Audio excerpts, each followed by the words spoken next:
अतिथि का स्वागत है, पधारिए। धन्यवाद।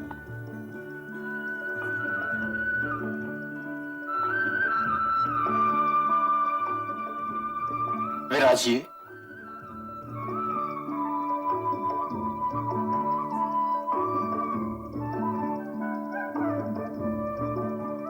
विराजिए। वस्त्र और शस्त्र से तो आप राजा लगते हैं। मैं भरतवंशी शांतनु हूं। हस्तिनापुर नरेश। आप विराजिए तो दाशराज। मेरा अहोभाग्य कि आप यहां पधारे महाराज, पर इस कृपा का कारण महाराज? मैं आपसे कुछ मांगने आया हूं। मैं भला हस्तिनापुर नरेश को क्या दे सकता हूं? हर व्यक्ति कुछ देने योग्य होता है दाशराज, और हर व्यक्ति कुछ न कुछ मांगना चाहता है। मेरे पास तो ऐसी कोई वस्तु नहीं जो महाराज को अर्पण कर सकूं।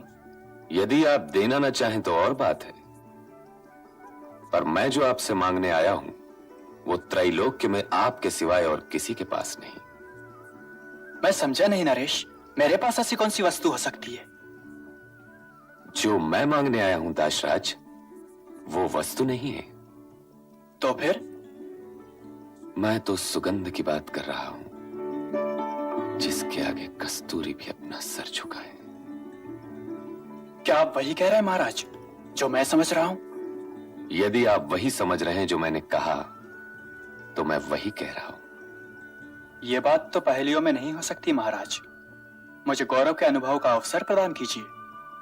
मेरी इस कुटिया की दीवारें भी तो सुने कि हस्तिनापुर नरेश क्या मांगने आए हैं। मैं तो मांगकर गौरव का अनुभव कर रहा हूं दाशराज। हस्तिनापुर के राज सिंहासन पर मेरे बाएं हाथ वाला स्थान खाली है। मैं उसी स्थान के लिए आपकी सुपुत्री सत्यवती को आमंत्रित करने आया हूं। यह तो मेरी पुत्री के लिए बड़े सौभाग्य की बात है महाराज। और यह भी सत्य है नरेश कि सत्यवती के लिए मैं कब से आपकी प्रतीक्षा कर रहा हूं। प्रतीक्षा? मेरी प्रतीक्षा? जी महाराज, आपकी प्रतीक्षा। सत्यवती की कुंडली कहती है कि उसे राज्य करना है, और आज भारतवर्ष में आपके सिवा दूसरा राजा ही कौन है? आकाश पे चंद्रदेव और धरती पर आप। अर्थात आपने इस संबंध को स्वीकार किया। वो कौन सा अभागा पिता होगा महाराज जो अपनी पुत्री के लिए आपका हाथ स्वीकार नहीं करेगा? परंतु क्या दाशराज? महाराज को मैंने सत्यवती की जन्म कुंडली की बात तो बता दी, पर मेरे हृदय की कुंडली भी तो कुछ कहती है ना महाराज। क्या कहती है आपके हृदय की कुंडली? मेरा जी चाहता है कि सत्यवती की संतान राज्य करे। सत्यवती से आपके लगन के रास्ते में बस यही एक अड़चन है। परंतु मैं गंगा पुत्र देवव्रत को युवराज घोषित कर चुका हूं दाशराज। पता है। यदि पता ना होता तो ये प्रतिबंध ही क्यों लगाता? पर यह तो कोई प्रतिबंध न हुआ दाशराज। जरा विचार तो कीजिए कि आप कह क्या रहे हैं। कहिए तो नदियों की डगर बदल दूं, वायु का मुंह फेर दूं, ग्रहों के मार्ग बदल दूं, अग्नि से कहूं कि वो आपके चूल्हे में जले पर आपके घर में न लगे। पर मैं अपने पुत्र देवव्रत के साथ यह अन्याय क्यों करूं? क्या इसलिए कि कामदेव ने मुझे घायल कर दिया? आप कोई प्रतिबंध जैसा प्रतिबंध लगाएं दाशराज। मैं देवव्रत के विषय में वचनबद्ध हूं। आप वो सब कुछ करने को तैयार हैं महाराज जो मैं नहीं चाहता, और जो एक बात मैं चाहता हूं वही आप करने को तैयार नहीं। तब तो हस्तिनापुर नरेश से क्षमा चाहता हूं। आप सत्यवती की भाग्य रेखा को बदलना चाहते हैं, जो मुझे स्वीकार नहीं। यदि उसके संतान को राज्य करना है तो उसकी संतान ही राज्य करेगी। सत्यवती की भाग्य रेखा उसकी संतान को राज्य करवाने वाले राजा को खुद ही यहां बांध लाएगी महाराज। वो राजा ही क्या जिसे अपने वचन की डोरी के सिवाय कोई और डोरी बांध ले। कुमारी सत्यवती के लिए किसी और राजा की प्रतीक्षा करें दाशराज, क्योंकि भरत वंश का शांतनु किसी एक का अधिकार छीनकर दूसरे को सौंपने का न्याय नहीं कर सकता।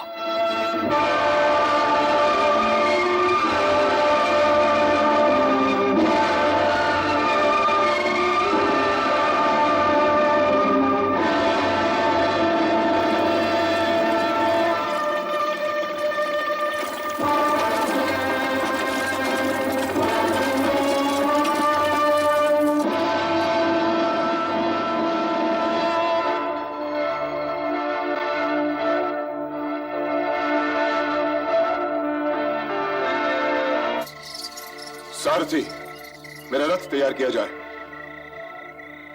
युवराज, आप चिंता न करें युवराज। भगवान न करे कोई अनहोनी हुई होती तो सारथी अवश्य आया होता।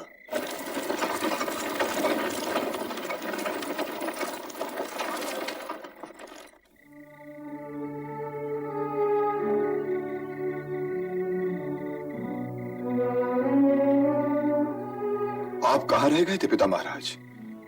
हम लोग बहुत चिंतित हो रहे थे। मार्ग नहीं मिल रहा था पुत्र।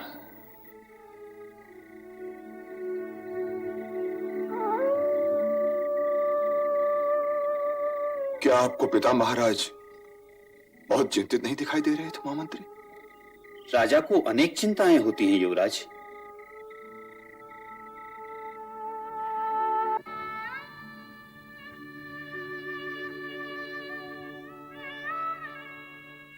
चिंता ना करो बेटी। झूठ केवल मनुष्य बोलता है, परंतु जैसे नदी का पानी झूठ नहीं बोलता, जैसे मीन झूठ नहीं बोलती, जैसे नाव की पाल से वायु झूठ नहीं बोलती, उसी प्रकार भाग्य रेखा भी झूठ नहीं बोलती। तुम्हारी भाग्य रेखा हस्तिनापुर के चंद्रवंशी नरेश को बांधकर यहां अवश्य लाएगी। सो जाओ।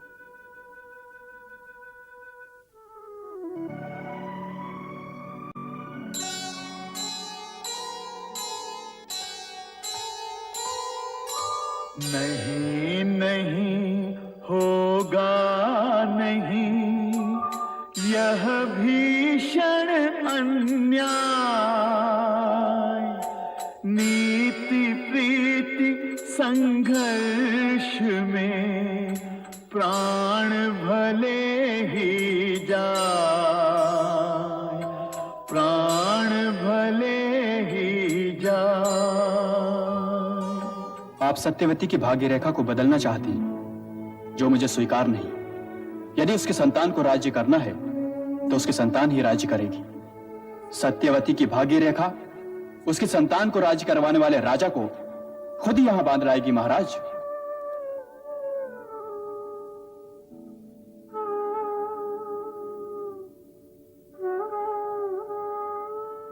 प्रणाम पिता महाराज। पिता महाराज, यदि आपकी आज्ञा हो तो हम कल सूर्योदय के साथ ही हस्तिनापुर की ओर प्रस्थान करें। कल नहीं पुत्र। जो आज्ञा पिता महाराज, जो आज्ञा।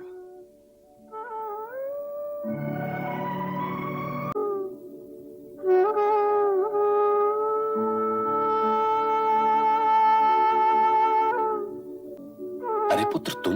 मैं हजारों बाणों के घाव सहन कर सकता हूं पिता महाराज, परंतु आपके इस मौन का घाव मुझसे सहा नहीं जाता। मुझे तो बताइए कि क्या बात है। क्या बताऊं पुत्र? वही बात जिसने आपको मौन की इस मरुभूमि का बंदी बना दिया है। कोई बात है ही नहीं पुत्र। तो बताऊं क्या? क्या पिता भी अपनी सारी चिंताएं अपने पुत्र को नहीं बता सकता? हाँ, पिता भी अपनी सारी चिंताएं पुत्र को नहीं बता सकता। परंतु पिता महाराज। जाओ पुत्र, विश्राम करो। जो आज्ञा महाराज, जो आज्ञा।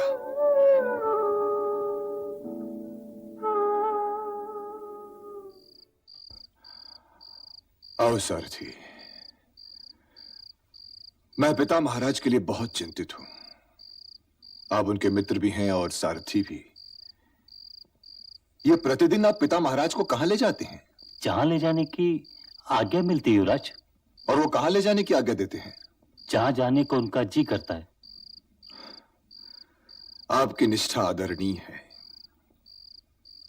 परंतु लगता है आप राजा भक्त हैं, राज्य भक्त या देश भक्त नहीं। इस समय पिता महाराज का मन भटका हुआ है, इसलिए मेरा यह जानना आवश्यक है कि प्रतिदिन सूर्योदय के बाद वो कहां जाते हैं। यह प्रश्न आपसे मैं नहीं कर रहा हूं, आपसे यह प्रश्न हस्तिनापुर कर रहा है, और इस प्रश्न का उत्तर देना हस्तिनापुर के प्रति आपकी निष्ठा का कर्तव्य है। मैं क्षमा चाहता हूं युवराज, परंतु मैं महाराज से विश्वासघात नहीं कर सकता। और आप पिता महाराज के सुखचैन से विश्वासघात कर सकते हैं, और आप हस्तिनापुर से विश्वासघात कर सकते हैं, और आप भारतवर्ष और भरतवंश के साथ विश्वासघात कर सकते हैं। निष्ठा की जो परिभाषा आपने सोच रखी है वो वास्तव में निष्ठा नहीं, अनिष्ठा है। वे प्रतिदिन यमुना तट पर जाते हैं युवराज। यमुना तट?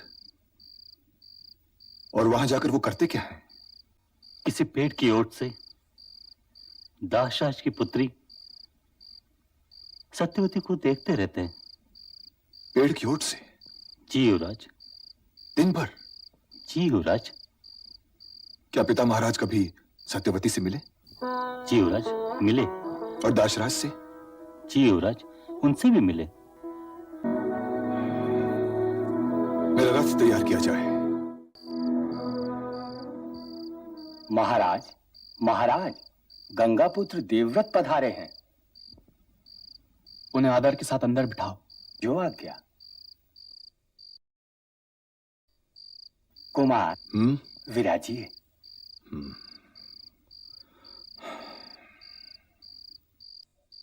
गंगापुत्र, इतनी रात गए? दासराज को कुरुपुत्र देवव्रत का प्रणाम। दासराज के घर में ये जो आपकी कृपा का चांद निकला, तो इस घर की रात दिन में बदल गई। परंतु युवराज ने सूर्योदय की प्रतीक्षा क्यों नहीं की? मैं हस्तिनापुर राज्य के सूर्य की ओर से चिंतित होकर आपकी सेवा में आया हूं दासराज। आप मुझे यह बताएंगे कि यहां और हमारे पड़ाव के बीच पिता महाराज कहां खो गए? आप फिर आजिए तो।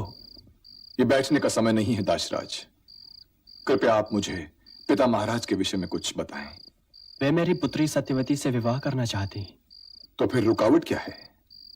क्या पिता महाराज का हृदय और हस्तिनापुर का राजमहल आपको देवी सत्यवती के लिए छोटा दिखाई दे रहा है? यह आपने क्या कह दिया गंगापुत्र? तो फिर? बस एक रुकावट है गंगापुत्र। और वो रुकावट है क्या? सत्यवती की भाग्य रेखा कहती है कि उसका पुत्र राज करेगा, और यही एक वचन महाराज ने नहीं दिया। वे ये वचन दे ही नहीं सकते थे दासराज। मैं समझा नहीं कुमार। उन्हें तो यह वचन देने का अधिकार ही नहीं था दासराज। राजा को वचन देने का अधिकार नहीं कि उसके बाद राजा कौन होगा? अधिकार है, परंतु पिता महाराज उस अधिकार का प्रयोग कर चुके हैं। कोई राजा एक ही वस्तु या पदवी को दो व्यक्तियों को तो नहीं दे सकता ना दासराज। आपने पिता महाराज के धर्म संकट को समझने का प्रयत्न ही नहीं किया। तो आप समझा दीजिए। हस्तिनापुर का राज सिंहासन वो मुझे दे चुके हैं। वो राज सिंहासन उनके बाद मेरा होने वाला है, और मेरे रहते हुए वे राज सिंहासन किसी और को दे दें, ये तो असंभव होगा ना दासराज। ये तो घोर अन्याय हो जाएगा। हाँ, मैं यदि चाहूं तो वो राज सिंहासन किसी को दे सकता हूं। इसलिए मैं आपको यह वचन देता हूं कि हस्तिनापुर का राज सिंहासन देवी सत्यवती और पिता महाराज के ज्येष्ठ पुत्र को ही मिलेगा। आप धन्य है गंगापुत्र, और आपके चरणों की धूली पाकर मेरा घर भी धन्य हो गया। धन्य है वो देश जिसमें आप जैसा महापुरुष और आदर्श पुत्र जन्मा। अपने पिता की प्रसन्नता का दाम अपने भाग्य से चुकाना हर व्यक्ति के बस की बात नहीं। नहीं दासराज, नहीं। जो हो रहा है वो भाग्य रेखा के अनुसार ही हो रहा है। यदि हस्तिनापुर की राजगद्दी मेरे भाग्य में होती तो देवी सत्यवती की भाग्य रेखा उसका विरोध क्यों करती? भाग्य रेखाएं कभी एक दूसरे को नहीं काटती दासराज। इसलिए मैं देवी सत्यवती की भाग्य रेखा को प्रणाम करता हूं। और अब यदि आप आज्ञा दें तो मैं उन्हें अपने साथ ले जाऊं। परंतु गंगापुत्र। अब ये कौन सा परंतु है दासराज जिसने सर्प के समान फड़ काट लिया? जिस प्रकार महाराज को आपकी ओर से कोई वचन देने का अधिकार नहीं था, उसी प्रकार आपको भी अपने वंशज की ओर से कोई वचन देने का अधिकार नहीं है। यदि आपकी संतान ने हस्तिनापुर के राज सिंहासन पर अधिकार का प्रश्न उठाया तो उसका परिणाम क्या होगा गंगापुत्र? आपकी ये आशंका आधारहीन नहीं, इसलिए मैं इस अजगर का मुंह भी कील देता हूं। हाँ, मैं अपनी संतान की ओर से कोई वचन देने का अधिकारी नहीं, परंतु मैं संतानहीन रहने का अधिकारी तो हूं दासराज। इसलिए मैं गंगा पुत्र देवव्रत चारों दिशाओं, धरती और आकाश को साक्षी मानकर आज ये प्रतिज्ञा करता हूं कि आजीवन ब्रह्मचारी रहूंगा, जीवन भर विवाह नहीं करूंगा, वंशहीन ही जीऊंगा और वंशहीन ही मरूंगा। ये मेरी अखंड प्रतिज्ञा है।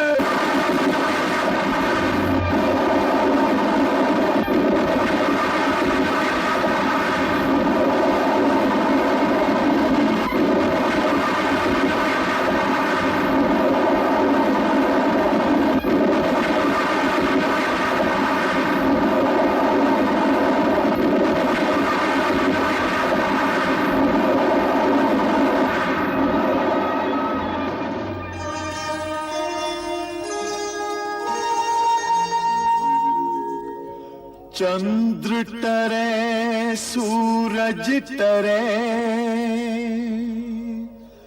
डिगे अडिग हिमवंत, देव व्रत का भीष्म व्रत, रहे अखंड अनंत। कुछ समय के लिए रथ रुकवाओ गंगा पुत्र। अवश्य सारथी, रथ रोको।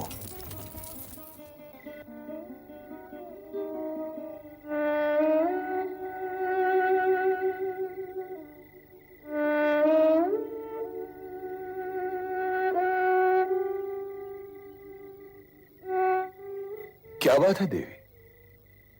हस्तिनापुर पहुंचने के बाद मैं तो तुम्हारी मां हो जाऊंगी। तब मेरे लिए वो करना संभव नहीं होगा जो मैं करना चाहती हूं। मां तो आप अब भी हैं देवी, परंतु वो कौन सा ऐसा कार्य है जो मां बनने के पश्चात आपके लिए संभव नहीं होगा? मैं तुम्हारे चरण छूना चाहती हूं। नहीं माते, महापुत्र के चरण छुए ये तो बड़ा अनर्थ हो गया होता। आपका ये पुत्र आपके रथ और मनोरथ दोनों का सारथी है।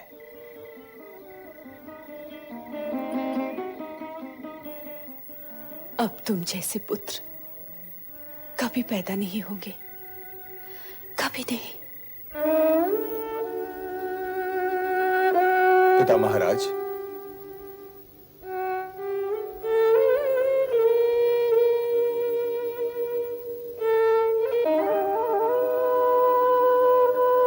पधारिए माता सत्यवती।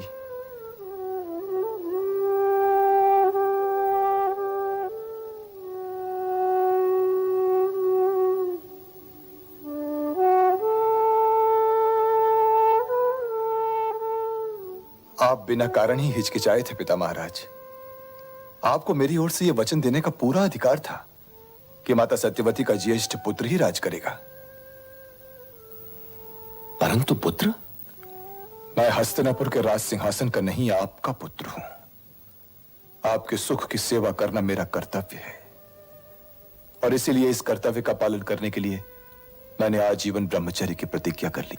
नहीं, नहीं, इतनी भीषण, इतनी भयंकर प्रतिज्ञा पुत्र नहीं देवव्रत, नहीं। भूल जाइए पिता महाराज। कैसे भूल जाऊं पुत्र, कैसे भूल जाऊं कि तुमने मेरे आनंद के लिए अपने जीवन के सारे सुखों का त्याग कर दिया। परंतु पिता महाराज, आपके आनंद में ही तो मेरे जीवन के सारे सुख हैं। भूल जाइए पिताश्री। परंतु मैं ये कैसे भूल जाऊं पुत्र कि राज गद्दी के विषय में भरतवंशियों को स्वयं शकुंतला पुत्र महाराज भरत से ये परंपरा मिली है कि राजगद्दी का अधिकारी जन्म से नहीं कर्म से जुड़ा हुआ है, और जो अभी जन्मा ही ना हो उसका कर्म क्या।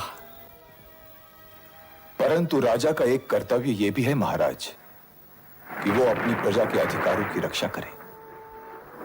राजा का यह कर्तव्य अवश्य है पुत्र, परंतु मैंने अपने कौन से अधिकारों की रक्षा नहीं की। मेरे पिताश्री, आप मेरे एक अधिकार की रक्षा नहीं कर रहे। तुम ये क्या कह रहे हो पुत्र? आप मेरे वचन देने के अधिकार की रक्षा नहीं कर रहे हैं पिता महाराज। तुमने तो मुझे अवाक कर दिया पुत्र। अब इसके आगे मैं क्या कहूं? तुमने तो वो किया है जो जग को सदा याद रहेगा। इसके लिए तुम्हारा पिता तुम्हें आशीर्वाद देता है। सुख दुख, शांति और अशांति के दो राह पर खड़ा ये शांतनु तुम्हें वरदान देता है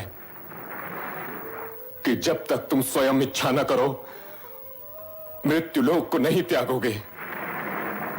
पुत्र भीष्म, तुम्हारा नाम सदा अमर रहेगा।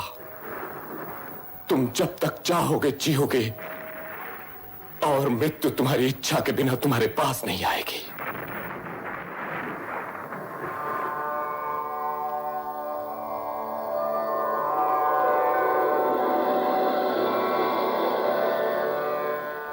माते, पिताश्री को समझाइए कि मेरे साथ चाहे न्याय हुआ हो चाहे अन्याय, वो स्वयं मैंने ही किया है।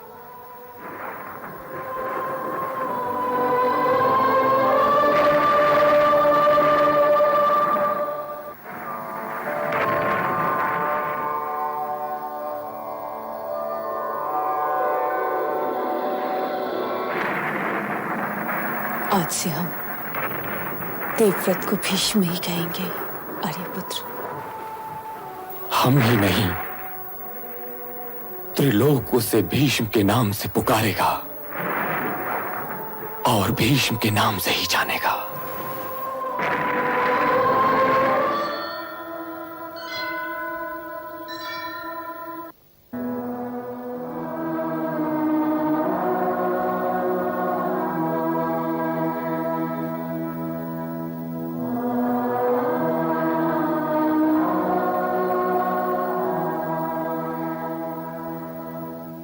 प्रणाम माते।